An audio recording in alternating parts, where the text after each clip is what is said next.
Hello everybody, my name is Michael Larson. I'm a junior here at Everett, and the reason you're watching this is because I had an idea where if we shared our story, if we shared our feelings with each other, and if we were just real with each other, that we could create a community where we don't have to feel alone in the problems we go through. We all go through problems, and it's just whether or not we hide it, and we just get bottled up, and by doing that, you just get you feel alone. And I just encourage you guys to tell your story, to talk with each other and get real. And just by doing that, a lot of good things will happen. With all that said, I guess I'll go first. You guys might see me as the leadership kid, or the nice kid at school, or just maybe the kid that plays sports, or I don't know, but my life wasn't always the best. I was born in Sacramento, California, and lived there for about 2 years with my mom named Leslie and my dad named Mario. And I also had an older brother and a younger sister. And so we lived there for about 2 years until my life went horrible, just horrible. Both my parents went to prison. My dad got 12 years in prison, and then my mom got 6 because she admitted to it. After my parents went to prison, we went to my dad's brother's house, and that was probably one of the worst couple years of my entire life. He was really abusive, and there's just one memory of me being put into an oven by him while it was on, and I have 7 burns all across my body still today, 14 years later. One on my elbow, a couple on my legs, and and I have to see those every single day I wake up and take a shower and just remember what happened.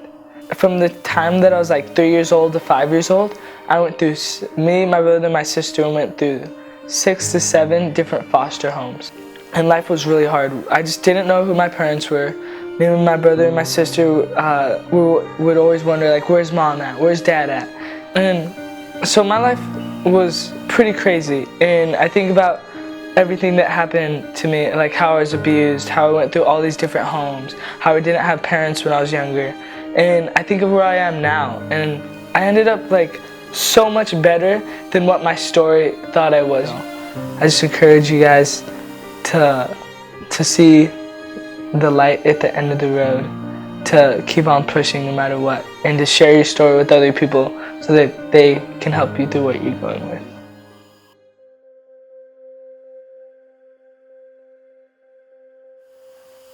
Hi, my name is Gabe, and I am here to tell my life story. So, the things that I like to do in my spare time is play basketball. I really like basketball. I like to gather around with friends, maybe get a bite to eat. But even though that sounds all good, I think it's time that I'm going to tell you guys the part that I don't like to tell anyone about in my life story.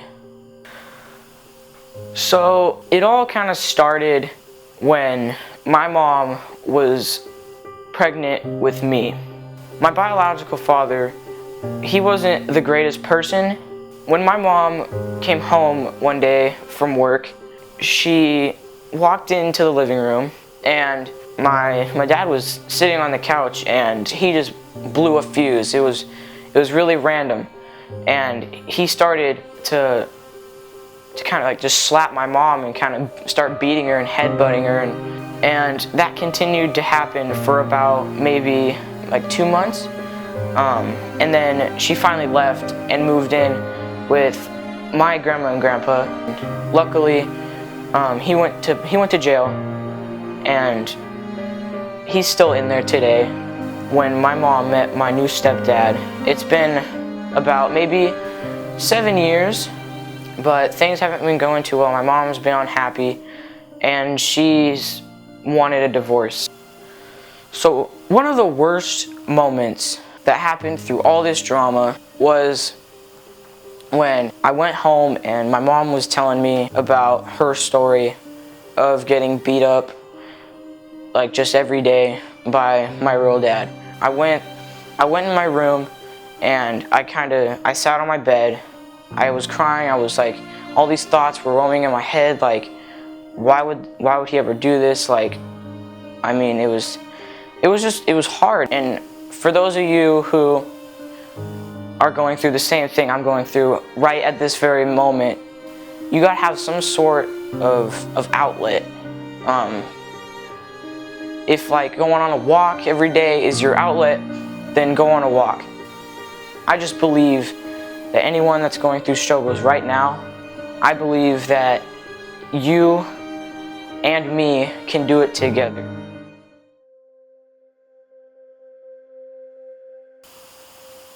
Hey, my name is Fatima Musa, and I am here to tell you my story today. Alright, one thing about me is I love to hang out. I love to hang out with people. I love shopping a lot, actually. Eating. I can eat literally all day, and I love chocolate. So if you want to make me happy, get me chocolate. But aside from that, it hasn't always been so easy, and it hasn't always been all, happy.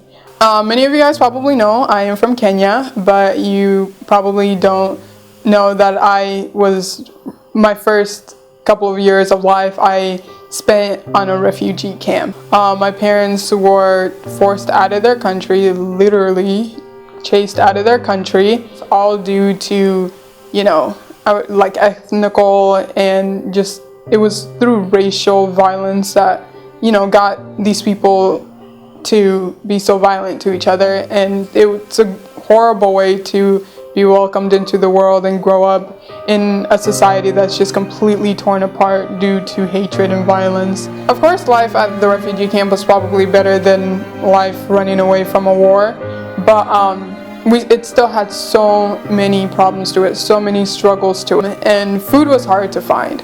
Water wasn't just something you turned on and it just flows for as long as you want. It didn't go that way. You didn't just waste things. You really, you saw that you were blessed with everything that you had because it was so scarce in amount. And one thing that's always been really hard for me is I've had a really hard time finding people who can really understand me, people who didn't just see me as Fatima, but really actually wanted to know me.